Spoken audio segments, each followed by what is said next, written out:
A hospital, the place people go to heal. Doctors, nurses, medicine, equipment. When you're sick or injured, it's where you want to be.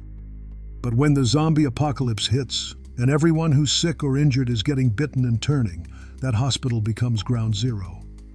You're not in a sanctuary. You're in the epicenter of the outbreak. Could you actually survive in a hospital during a zombie apocalypse?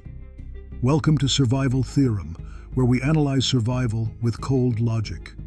Today, we're examining one of the most dangerous locations during any outbreak, the hospital. It seems like it should be safe.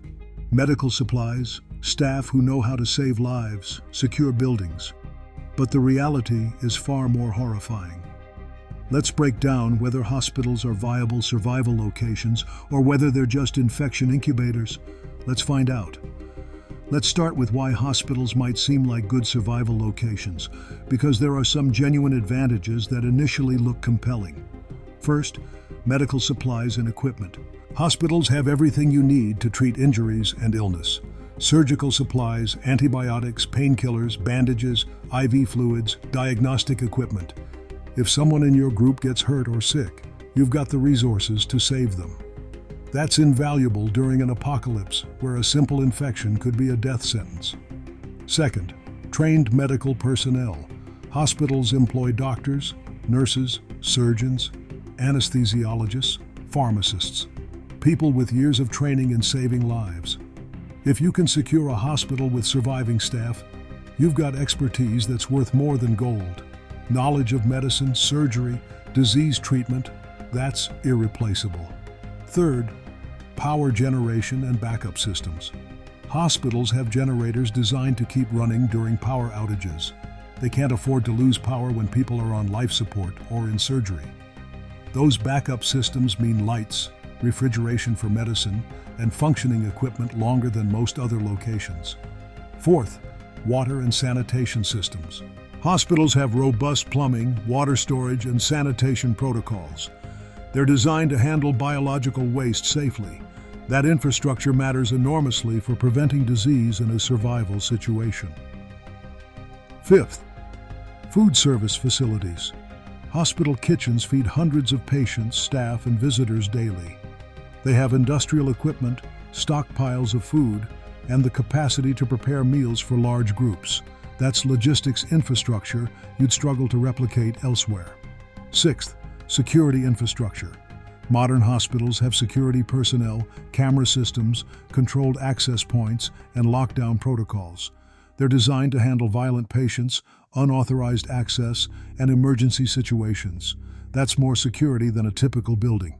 Seventh, defensive positioning.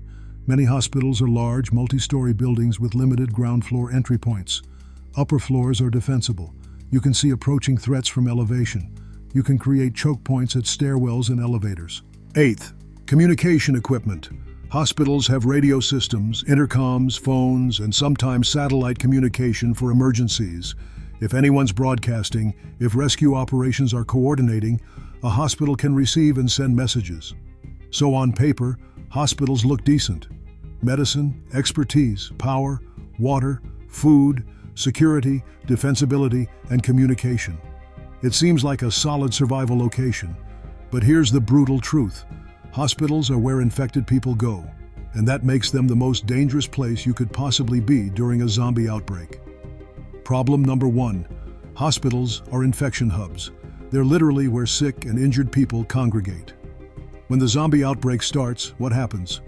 People who've been bitten rush to hospitals seeking treatment. They don't know they're infected.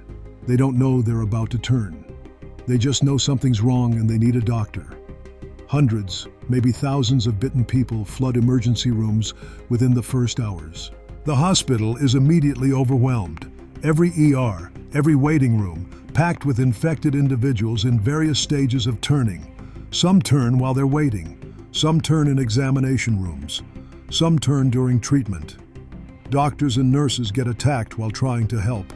They get bitten. Then they turn. Within hours, the hospital has more zombies than any other location in the city. It's not a safe haven. It's the epicenter of the outbreak. Ground zero, the absolute worst place you could be. And here's the nightmare. Hospitals are designed for patient flow. Wide corridors for moving beds and equipment. Multiple floors connected by elevators and stairwells. Open floor plans for patient monitoring. That design, which works great for healthcare, is catastrophic for zombie defense. Infected patients spread throughout the building instantly. There's no containing it. Problem number 2. You can't distinguish between patients and infected initially. In the chaos of the early outbreak, how do you know who's infected? People come in with injuries, illnesses, trauma. Some are bitten and turning. Some are just sick or hurt. Some are having panic attacks. Some are covered in blood but not infected. How do you tell the difference? You can't. Not reliably. Not in time. So you're treating someone, leaning over them, close contact, and they turn and bite you. Or you're evacuating patients and one of them turns in the hallway.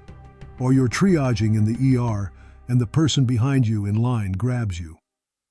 The inability to identify infected individuals before they turn means the hospital becomes a minefield. Any patient could be infected. Any staff member who treated patients could be infected. You can't trust anyone.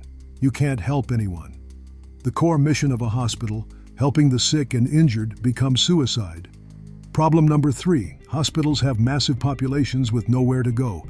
A typical hospital has hundreds of patients, some immobile in beds, some in surgery, some in ICU on life support, some in maternity wards with newborns. Then there's staff, doctors, nurses, technicians, administrators, security, janitorial, cafeteria workers. Then visitors, family members, friends. You're looking at potentially thousands of people in one building. When the outbreak starts, these people panic. They try to evacuate. They clog stairwells and exits. Stampedes occur. People get trampled. Elevators fail or get packed with infected. The sick and immobile get abandoned because they can't move. It's total chaos, and many of these people are already compromised. Patients recovering from surgery can't run. Elderly patients can't move quickly. People on IVs or oxygen can't be easily evacuated. They're trapped. They become victims immediately, and then they become zombies, adding to the horde inside the building. Problem number 4. Hospital layouts are defensive nightmares. Hospitals are mazes, endless corridors that all look identical, multiple wings, multiple floors, basements with morgues and storage, rooftops with helipads, dozens of stairwells, numerous elevators, hundreds of rooms. It's architectural chaos. You can't secure a hospital. There are too many access points, too many hiding spots, too many ways for zombies to move between floors and sections. You could spend days clearing one wing only to have zombies emerge from areas you thought were secure. And the infrastructure itself creates hazards. Elevators become death traps. Stairwells become ambush zones. Operating rooms with no second exit become kill boxes. Narrow hallways restrict movement and visibility. You're fighting in an environment designed for healthcare, not combat. Problem number 5. Critical patients and moral dilemmas. When the outbreak starts, there are people in hospitals who can't be moved. ICU patients on ventilators, surgery patients under anesthesia, newborns in NICU, coma patients, people in traction or recovering from major trauma. What do? Do you try to evacuate them, knowing it might kill them? Do you stay to care for them, risking your own life? Do you abandon them? Every option is terrible, and hesitation gets you killed. Medical staff face impossible choices.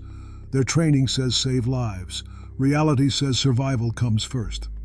That psychological conflict paralyzes people.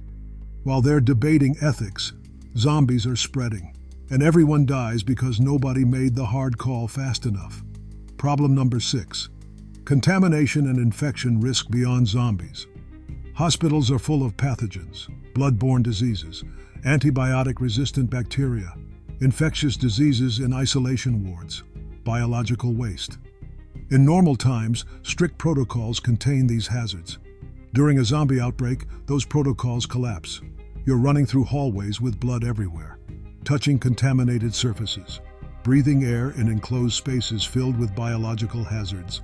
Even if you avoid zombies, you could contract diseases that kill you just as dead. And if sanitation systems fail, which they will when power and water go down, the hospital becomes a plague pit. Human waste accumulates, corpses decompose, disease spreads through the air and water. You're living in a biohazard zone. Problem number 7, hospitals are obvious targets. Everyone thinks of hospitals the same way you do. They want the medicine, the supplies, the expertise. When society collapses, desperate people raid hospitals. Some looking for pain medication to fuel addictions, some looking for antibiotics, some looking for any supplies they can scavenge, some looking for a safe place to hide. You're not defending against just zombies. You're defending against desperate, potentially armed humans who want what's inside. And hospitals are indefensible against organized groups. Too many entry points, too much space to cover, not enough manpower. Governments and military might also target hospitals. They're strategic assets. Medical facilities become high-value locations for any remnant authority trying to maintain control. They'll take the hospital by force if necessary. You're either working for them or you're getting kicked out or killed. Problem number 8. Resource depletion happens fast. Hospital supplies are designed for regular resupply. They keep what they need for current patients, plus some buffer stock.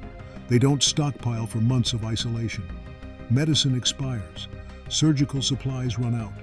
Food for the cafeteria is designed for maybe a week or 2 maximum. If you're trapped in a hospital with hundreds of people, supplies deplete in days. Then you're in a large, indefensible building with no supplies and hundreds of zombies inside and outside. What's the point? You've got the infrastructure, but nothing to sustain it. And the medicine itself creates problems. Painkillers become commodities people kill for. Insulin-dependent diabetics die when it runs out. People with chronic conditions requiring medication face slow death. The hospital that was supposed to save lives becomes a place where people die from lack of resources.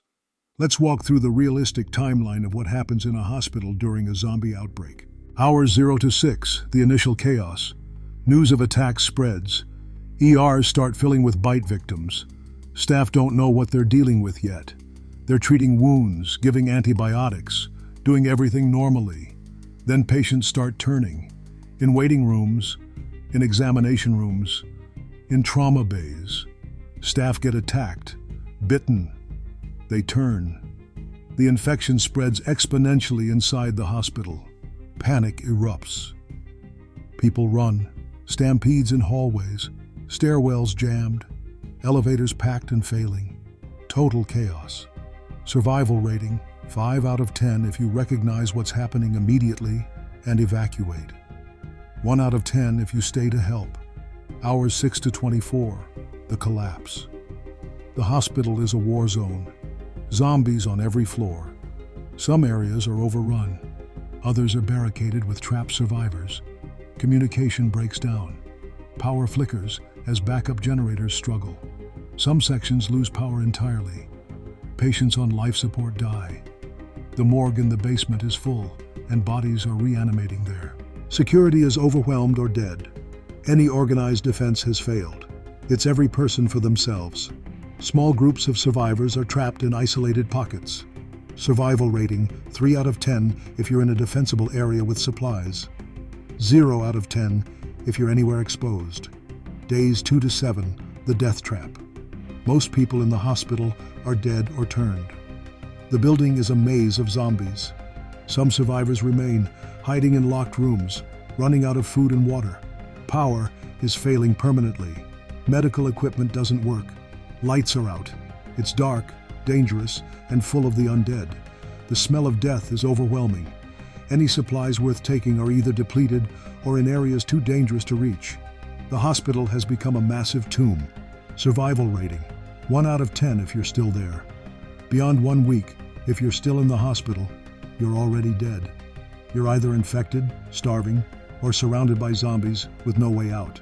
The hospital is a dead zone, literally. No one survives past this point unless they evacuate. That's the timeline. Not months, not weeks, days. The hospital becomes unsurvivable faster than almost any other location. So how does a hospital compare to other survival locations? Hospital versus shopping mall. The mall has supplies and space, but attracts crowds. The hospital has medicine, but is infection ground zero. Both are terrible. The mall might last weeks. The hospital lasts days. Advantage: mall, significantly. Hospital versus military base. The base has weapons, training, and fortifications. The hospital has medicine, but no security and maximum infection risk. Advantage: base, overwhelmingly. Hospital versus apartment building. The apartment has limited supplies, but might not be targeted immediately and could avoid infection if you isolate early. The hospital is infection central from hour one. Advantage: apartment, massively. Hospital versus prison. The prison has fortifications and limited infection initially. The hospital is the opposite. Advantage: prison, absolutely. The hospital loses every comparison. It's the worst possible location during an outbreak. The only thing it has going for it is medicine, and you can't use that if you're dead or infected. So if you find yourself in a hospital when the outbreak starts, here's your survival strategy. And it's simple. Get out, immediately. Don't stay to help. Don't try to treat patients. Don't try to secure the building. Every second you stay, your chances of infection or death increase exponentially. Grab whatever medical supplies you can carry in 30 seconds and evacuate. Use the stairs, not elevators. Elevators fail, trap you, or open onto floors full of zombies. Stairs give you control. Go up if you can't go down. If ground exits are blocked, go to the roof. Rooftop helipads offer escape potential via helicopter if rescue operations are happening. They also keep you away from the main infection zones on lower floors. Travel in a small group. Don't try to save everyone. A group of 3 to 5 capable people can move quickly and watch each other's backs. Larger groups slow down and attract attention. Avoid the ER and ICU at all costs. Those are the most infected areas. They're zombie factories. Stay away. If you must secure a location temporarily, choose a small defensible room with a single door. An office or storage room, not a patient room with large windows or multiple access points. Lock the door, barricade it, rest briefly, then keep moving. Your only goal is evacuation, not defense, not long-term survival. Just get out of the hospital alive. That's it. Once you're out, get distance. Hospitals attract zombies from the surrounding area. Get blocks away. Miles if possible. Find literally any other shelter. A house, a store, a warehouse. Anything is better than the hospital. Best case scenario? You're in a small clinic or rural hospital when the outbreak starts. The facility has minimal patients and staff. The infection is contained to a small area. You recognize the threat immediately and evacuate within the first hour. You grab medical supplies on your way out. You escape before the building is overrun. You use those supplies to treat injuries in your actual long-term survival location. Survival rating, 6 out of 10. Possible if you act fast. Worst case scenario?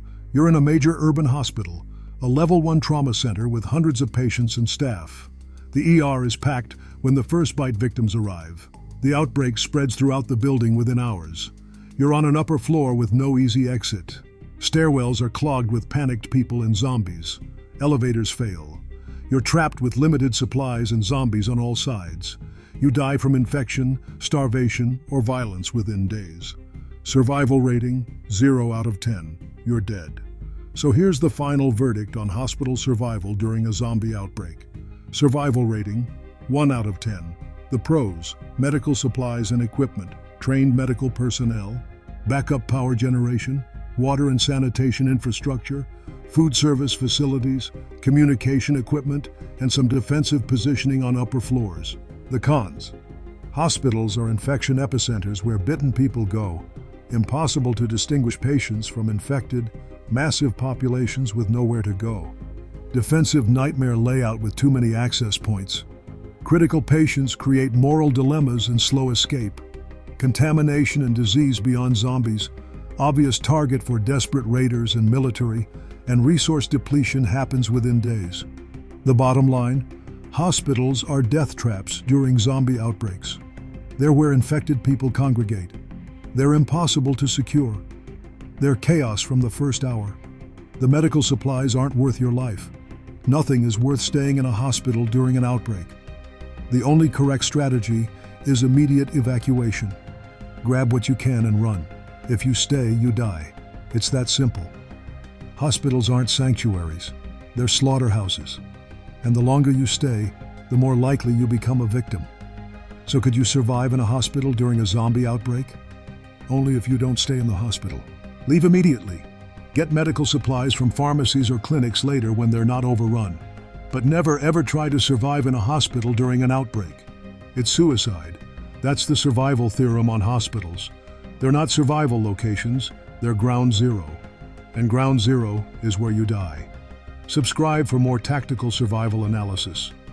Next time we're examining whether pharmacies are better options for medical supplies than hospitals, and we're breaking down more location comparisons. We're also continuing celebrity survival assessments. Stay sharp. Stay away from hospitals during outbreaks. And remember, the best medicine in the world can't save you if you're infected or dead. Stay alive.